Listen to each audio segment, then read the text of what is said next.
All right, guys, thanks for joining in. Kind of changing it up a little bit this week. I'm not going to, obviously I'm not broadcasting from the office. For those of you that follow my YouTube channel and on Twitter, you'll see that I've been posting a couple of infield stuff. So I figured today, for this week, we'll go through kind of our basic infield progression that we do in our facility here in Apex, North Carolina. Again, we're not able to get on a field, and we have about 25 yards in here, so we do with the space as best as we can. The video that I posted last week was down on a knee.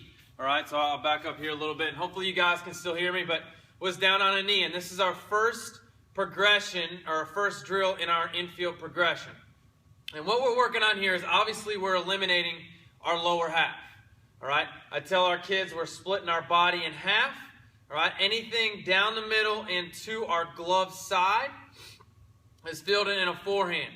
Anything splitting our body in half into our right or our throwing arm side is going to be a backhand. One thing I make our kids do in here is start with their glove. So back up a little bit. Start with their gloves on the ground. For those of them, or for the kids that this is their first couple times doing it, I really want to emphasize the point of working from the ground up when they're fielding. All right, I always say fielding the bottom half of the baseball, guys. That's infield. You got to work from the ground up, and you got to field the bottom half of the baseball. Now, in this first drill, I really talk about a couple of things. One, I want them always using one hand. All right, I want them to get away from the two hands, especially when they have to reach. All right, when a lot of guys when they're young, and a lot of coaches with the younger kids, they're always saying two hands, two hands, two hands, two hands. Well, yeah, two hands inside our body, but one hand outside our body. All right, there was a study done on ESPN a couple years ago, sports science or whatever. I don't know the specifics of it, but pretty sure that if you're running in the last two steps, you put up two hands, you lose, 15 feet of ground or whatnot, as opposed to running and putting one hand out at the last second. So it's a lot more athletic. It allows ourselves to work a lot more fluid through the baseball. So when we're doing this, all right, we're using just one hand with everything. I always say to my kids, when in doubt, reach out.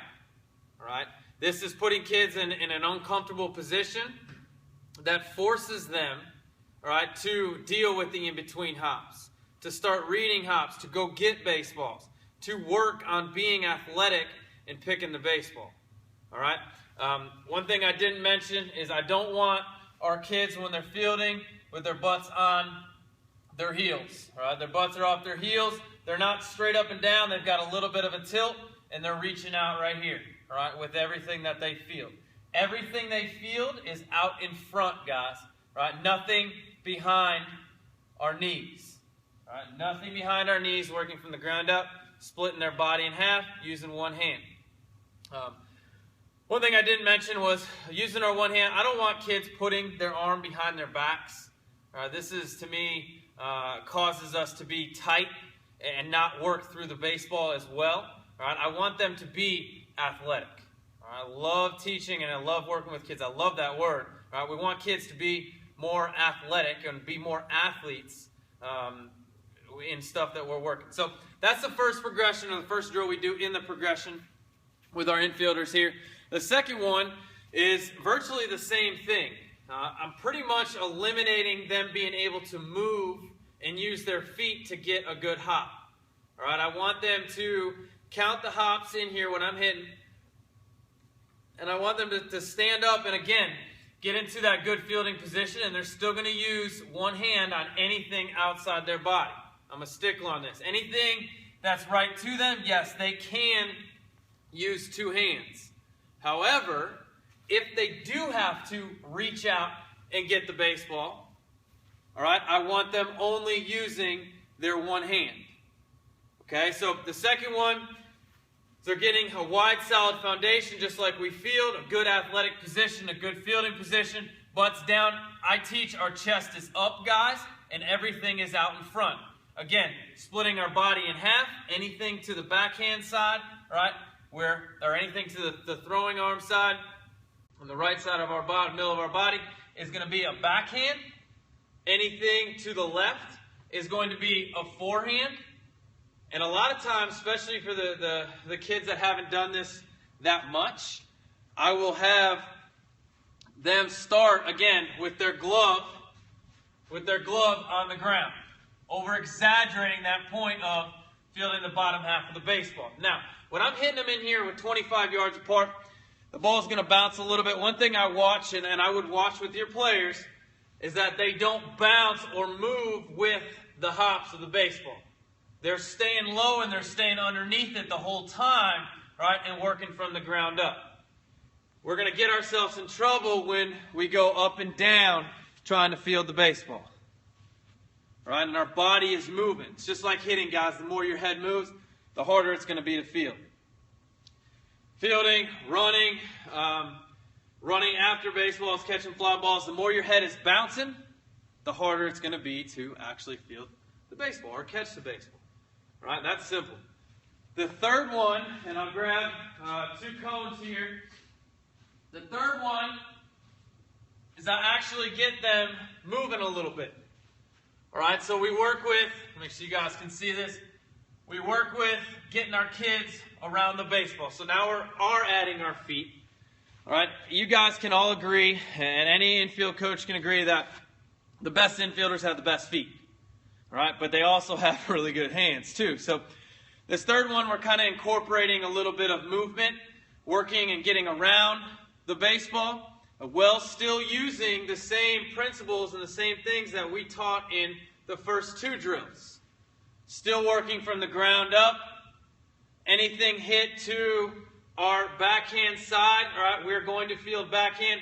I'll go over our backhand plays in another episode. I usually don't do too much backhand with footwork in the beginning. Usually just work on balls hit right at our athletes to our left.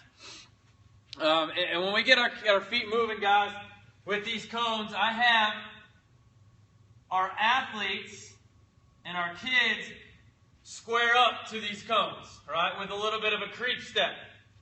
Those of you that have watched some of my videos, you know that we talk about the 6 F's: feet, field, funnel, footwork, fire, follow. That's very, very basic and very, very fundamental. Well, the first one is feet.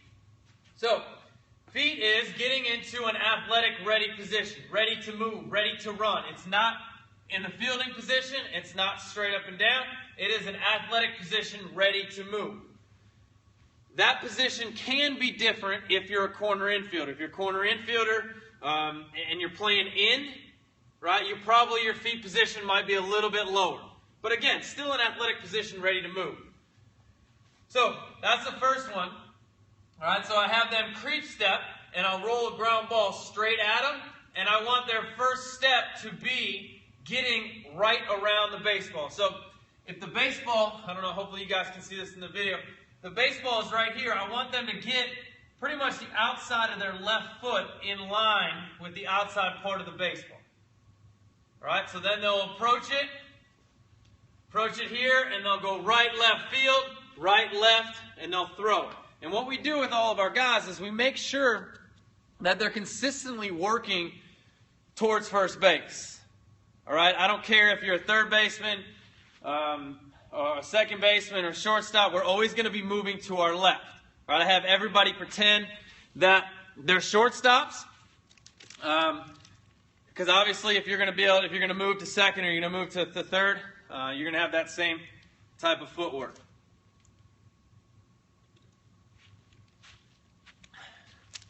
Very, very important, guys. Like I said, the best infielders have the best feet. Very, very important here that our kids are understanding of how to get around the baseball. If that ball is hit to my left, I don't need to go around these cones. I go straight to it because I'm already around the baseball. All right, now, old school thought, I was taught it when I was younger. It's that whole old school banana, the baseball around. I hate it. I can't stand it. I know some coaches are still teaching it. I'm not a fan. To me, we get too far outside the baseball, and if that ball takes a bad hop, now we can't react. All right? Or we aren't going to be able to field that baseball. So I like our kids just barely getting outside. Just barely getting outside the baseball. Now if it takes a bad hop, now we can move and still react and be athletic. There's that word again. Be athletic to field the baseball. So I don't want our kids getting way out here to come back around. I want our kids just barely getting outside the baseball. Now, another point with that. I don't teach, and I also don't like when we get our feet back here. So you'll see some infielders that get really fancy with their feet, and they'll do that. To me, that is not being athletic. That's too much wasted movement. And if the ball takes a bad hop and our feet are back like this, how do we react?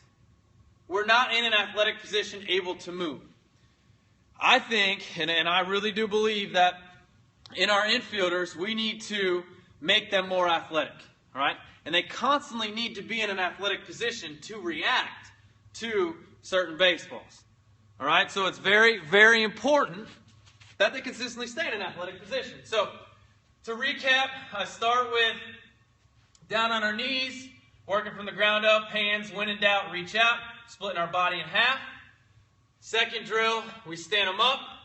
We're still eliminating pretty much ourselves able to move. I don't want our kids moving at all. I want them stationary. Working from the ground up, still in a good athletic position. Everything's fielding out front. And then when I go to add a little bit of movement, all right, I have them have their creep step and then just barely get around the baseball, approach right, left field, right, left, throw. When we're indoors, guys, we're not able to obviously make a throw, but I still like to simulate it.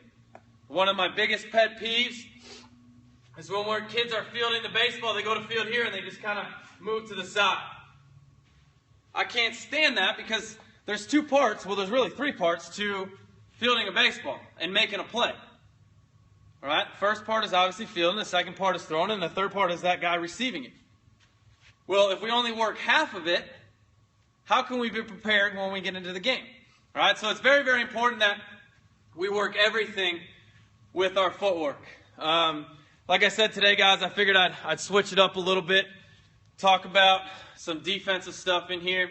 I'll go a little bit more in depth in terms of footwork and stuff the next couple of weeks, next couple of episodes. I know a lot of people are always doing these periscopes on hitting. I'd like to change it up and offer as much as I can in terms of fielding. So hopefully you guys enjoyed. Make sure you do share these videos. Again, I'd like to spread the word. Try to reach as many coaches as I can. And, you know, when I do sit down and able to see the screens, I'd like to open it up for questions. Try to get some questions rolling, get some discussions going so we can really have, you know, a good meeting place on Tuesday nights to talk baseball, discuss baseball, and really have a big pool of coaches. So appreciate you guys tuning in. Look forward, again, it's called The Diamond Show next week, Tuesday nights, 9:15. We should stay on our regular scheduled every single Tuesday moving forward. For those of you guys that don't, follow me on Twitter. It's at TPA_Wilson. And then we also have a YouTube channel that I just created within the last couple months. It has a bunch of instructional videos from everything from foam roller stuff. We're going to add some speed and agility, and strength and conditioning stuff. We have hitting, progression, mechanics, drills. I've also got some mental conditioning videos that I've talked about, along with some character videos that I've continued to add here recently. So thanks again for tuning in, guys. Look for this stuff next week, next Tuesday night at 9:15 p.m. Appreciate it, guys.